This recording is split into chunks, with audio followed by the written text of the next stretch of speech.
Judge, I appreciate the opportunity to address the court about what has transpired and where we have arrived. This case, as is true with many cases, Your Honor, is alive and sort of moving and breathing. Investigation has been ongoing. An exchange of information has also been ongoing. As a result of all of that, where we have arrived, based on what we now know, is that we feel the most appropriate charges to address the defendant's behavior on December 10th of 2025 are two additional counts, counts 4 and 5.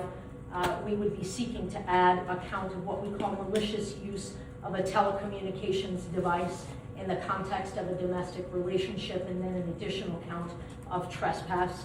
Those are, as Your Honor is aware, misdemeanor matters.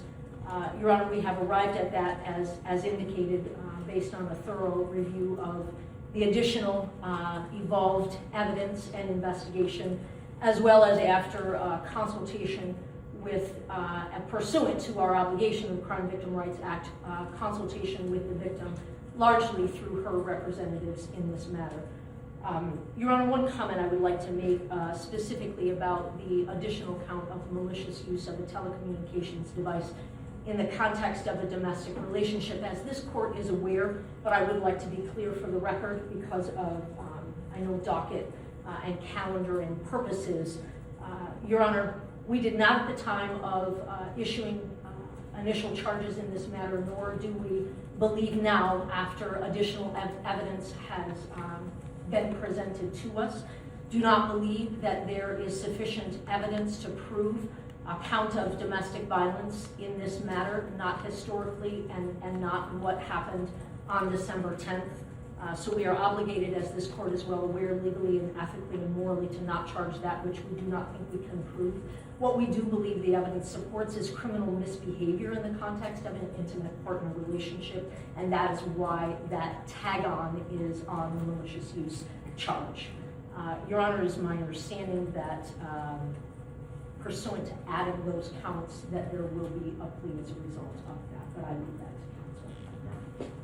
Did you want to say something? Yes, thank you so much. I'd like the record to be clear that the negotiated disposition involves a dismissal of the 3 charges that had been charged. That was not mentioned in the recitation by the prosecutor's office. That is absolutely correct. The end result of where we land by adding on the counts is that my best understanding is that the defendant will enter a plea to those additional counts, and in exchange for that, we will absolutely dismiss the originally charged 3 counts. Thank you. And that would be an entering of a no contest plea to count 4 and count 5 with the dismissal of count 1, 2, and 3.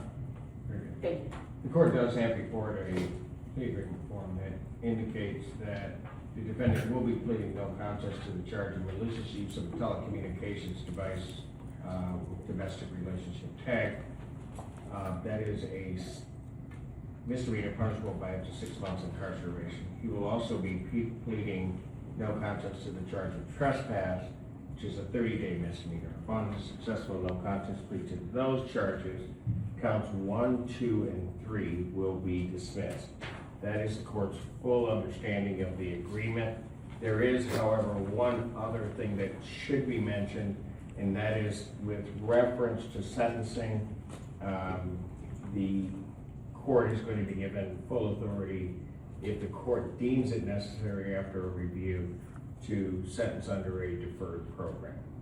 That is the court's understanding. That is also correct, Your Honor. That's correct. That's very good. Mr. Moore, and Counselor, if you could approach the podium, please.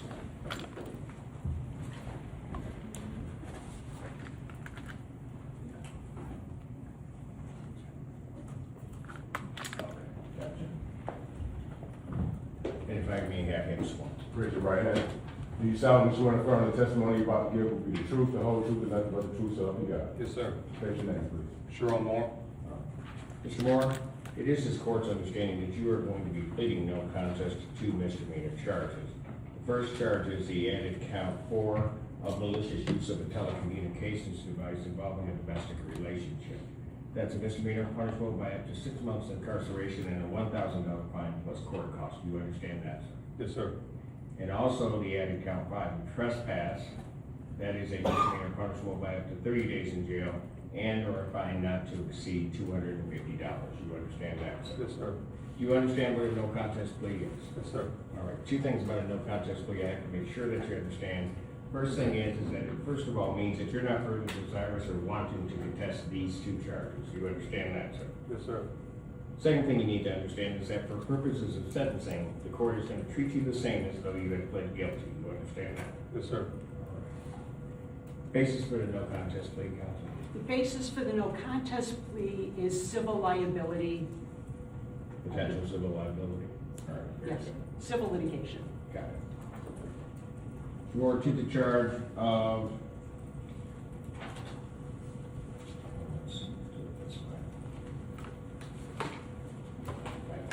To the charge of malicious use of telecommunications device, how do you plead? No contest. To the charge of trespass, how do you plead? No contest. Now, you understand that by pleading no contest, you'll not have a trial of any kind. Yes, sir. I don't think he has executed any vice rights for him. I think he did, actually. I believe he did a arraignment. And arraignment, do you recall that, sir? No, I'm talking about him, sir. Pardon? No, The no, vice it's rights. not my head.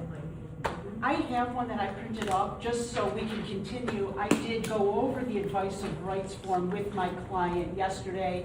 So him signing it now is acknowledging that he did review it yesterday. All right, is that correct, sir?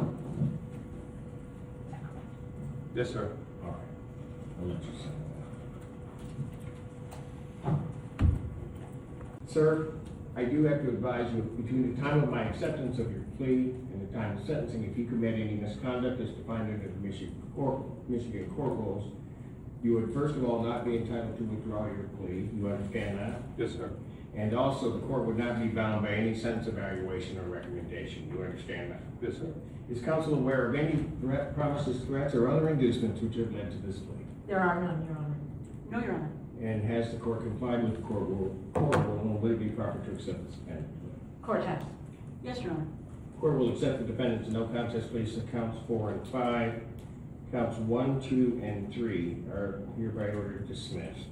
A pre-sentence investigation and report is ordered. Sentencing in this matter will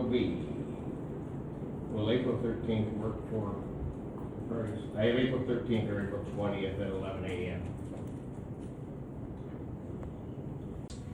It's our position that the tether is no longer necessary. There is still in effect a no contact order by my client to the complainant or by any third party to the complainant. He will absolutely abide by that no contact provision, and he has no intent to, by himself or anybody else, to contact the complainant.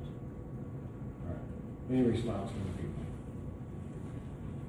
Your Honor, I would say that I am comfortable leaving the matter of the tether in the sound discretion of the court. I will reiterate that our victim's most fervent desire is that the no contact, either direct or through third party order, remain in effect, and that is her highest priority and therefore ours. All right. What I'm going to do, and that provision regarding the no contact either by the defendant or a third party does remain in effect.